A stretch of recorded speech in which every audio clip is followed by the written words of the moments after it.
Look, when I interviewed Peter Dutton a week ago on Sunday, he made the point to me that while there hasn't been a government who lost after one term since 1931, he thinks it can be done. He says the momentum's in his direction. The argument is that it's similar to the trends we saw before The Voice. Do you think this is possible, or do you think, most commentators do, that we'll probably end up in a minority government or hung parliament situation? Well, the best Labor can hope for, with the way Albanese is travelling, is minority government, propped up by entitled Teals and anti-Semitic Greens. I mean, that's the future for the Albanese government on these current polls. But no, I think the situation isn't 1931, it's 2010. I mean, Gillard and Swan took Rudd's majority and smashed it and became a minority government in one term. Bill Shorten took Tony Abbott's majority in 2013 and in 2016 came within one seat in the first term Liberal government. So there's a lot more volatility than people expect, and commentators should look at the last 10 years of elections, not the last 100 years, because Peter Dutton may very well make a majority government in as little time as May next year. And of course, when Bill Shorten took it to within one seat, that was blamed on Mediscare campaign, or that's at least what Malcolm Turnbull blamed it on. Cameron, look, we are seeing... It was a good campaign.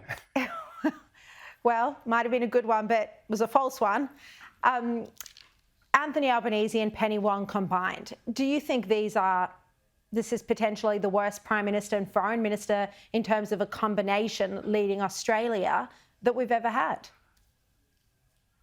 Well, it's unfortunately a long list, Sharri. We had Sir Robert Menzies selling iron to the Japanese in 1939. We had Fraser with Andrew Peacock, who really was the Minister for Foreign Affairs, as he chased Shirley MacLaine around the globe while on the taxpayer's dime. So we've had some pretty bad combinations. Look, what I will say is it's the weakest combination I've ever seen. Weak on China, weak on anti-Semitism, weak on Islamic extremism, weak on hate preachers at home. I mean, Albanese and Wong keep making the same weak choices.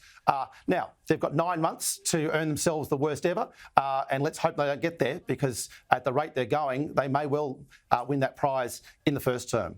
Yeah, well, I certainly agree with you. Definitely weak when it comes to foreign policy. The Prime Minister today tried to change the topic. We saw the detainee debacle has really plagued him over the past couple of weeks in particular. Today, he said that Peter Dutton was worse than Scott Morrison on climate change. Let's have a look at that. He is all negativity and no plan. And what we've seen now for 2 years under Peter Dutton is a reluctance to announce any policies.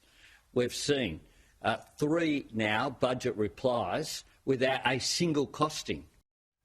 And this is off the back of Peter Dutton saying once again that he would ditch Labor's 2030 net zero target and instead keep the 2050 net zero target.